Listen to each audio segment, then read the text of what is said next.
Need to schedule a meeting in Microsoft Teams. In this quick guide, I'll show you how to create a meeting, add participants, set the date and time, and send the invitation. Let's get started.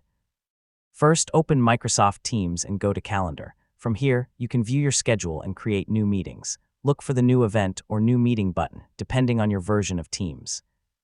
Next, give your meeting a clear title. For example, you could use Team Meeting, Project Discussion, or Client Call. A specific title makes it easier for everyone to understand the purpose of the meeting. Now add the people you want to invite. Enter their names or email addresses in the required attendee field. You can also add optional attendees if someone only needs to join when available. Choose the date and set the start and end times for your meeting. If you're scheduling across different locations, make sure the time zone is correct. You can also set the meeting as recurring if it needs to happen regularly. Use the description area to add an agenda, instructions, or anything participants should know before the meeting. You can also include important links or preparation notes here.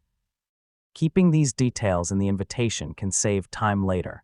Before sending the invitation, review the available meeting options. Depending on your account and organization, you may be able to control who can bypass the lobby, who can present, and other participant permissions. Once everything looks correct, select Save or Send. Teams will create the meeting and send the invitation to your participants. They can then use the meeting link from the invitation or their calendar to join. And that's how to create a meeting in Microsoft Teams. Add your participants, choose the time, include the details, check the options, and send the invitation. So you're ready to start scheduling Teams meetings with confidence.